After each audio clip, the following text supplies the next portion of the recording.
Yes, so revolution. My first fact is a whole series of interesting little facts, and I'm sure you might. I'll quiz you along the way and then give you the fact. Okay.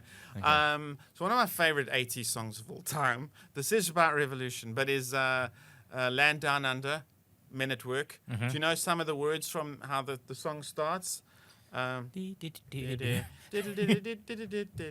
Traveling in a traveling in a fried out combi on a hippie trail, head full of zombie. Now that I think it means zombie means I think marijuana. So do you think that's what the Cranberries were talking about as well?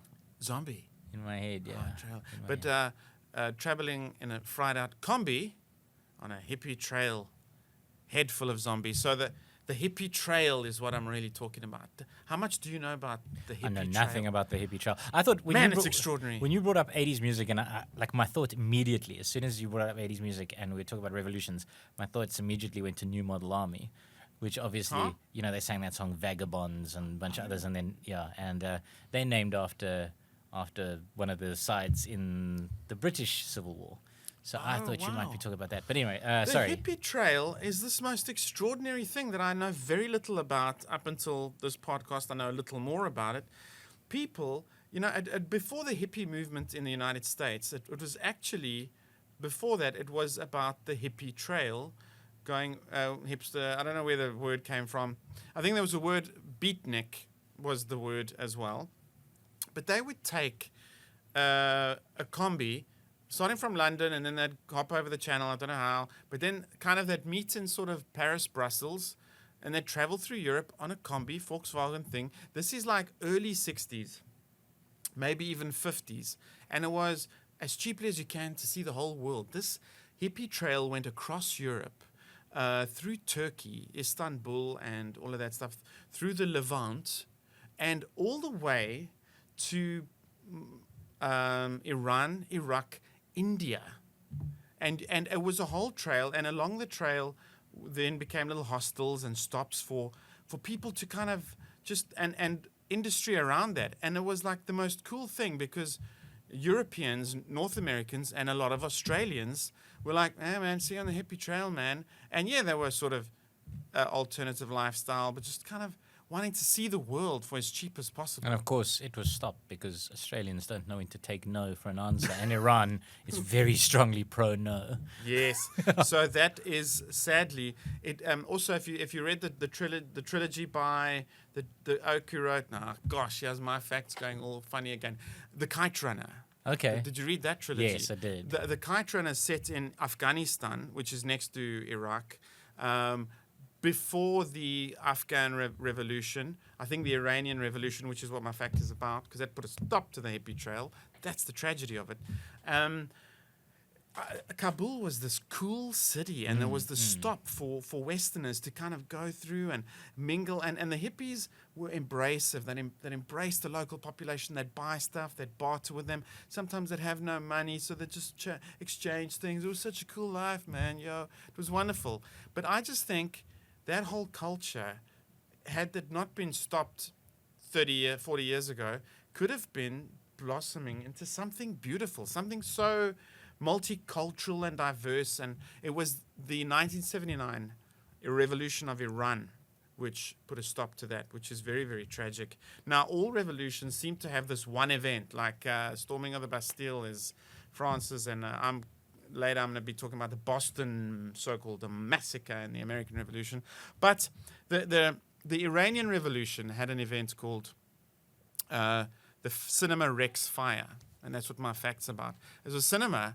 They doused it with petrol, closed the doors, and set it alight, and it was in the Iran city of Abadan. It was the movie it was playing at the time, here's my fact, is Last Tango in Paris. Do you know anything about the Iranian Revolution? I know so little about the Iranian Revolution, except that it occurred in 1979, because that was the year I was born. Me too. And I know nothing about the Last Tango in Paris. I mean, I really would have thought it would have been like Deep Throat or something. You really got to push someone over the edge. It's Last Tango in Paris seems like a strange sort of movie to be the one that flicks the switch. Do you know what it's about, Last Tango in Paris? No, I said I know nothing Oh my about God. Last Tango in I Paris. haven't watched it. Is it but filth? Is it smut? I think so. But I haven't watched it, but in my curiosity, I read about it once on Wikipedia. It's got Marlon Brando, and it really is about a very odd, hey, call it an affair in Paris. Okay. Really about an odd sexual affair, I'd Okay. say. So, yeah, that's my fact. You are right. A lot of these things are spurred, or at least the PR of them seems to indicate that they're spurred by singular events and singular moments and singular arrests. And, I think it's the Syrian revolution that's sparked by one of the guys going and setting himself on fire It's a outside. more recent thing. Yeah, like it's, so certainly like with Iran now and what they're going through, that's been sparked by the death of one girl allegedly. But it's not really sparked by one girl or one event or one. That just happens to be the Absolutely. thing that firstly catalyzes and spreads virally and everybody hears about it. And Yeah. two, it's the straw that breaks the camel's back. So it's a Absolutely. moment where. Yeah. But yeah, sure. You like to start with a lie. So it's possible that the movie they were showing was, let me think of some other great 1970s, Monty Python. Perhaps it was Star Wars, that in 1979. Who knows? But sure, I'm prepared to believe in general you wouldn't lie about the death of hundreds of people in a cinema fire. Not even you could be that callous, Ryan. I'm afraid I did start with a lie.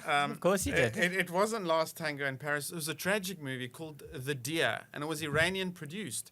And The Deer was about two poor guys who knew each other, and then they met up after school, and the one was addicted to drugs, the other one was robbing, was a criminal. And because the circumstances were so tough, and that's the great irony of the movie that was playing when the revolutionaries burnt down the cinema and killed hundreds of people. I think 300 to 400 people. It's hectic by fire. Oh, terrible.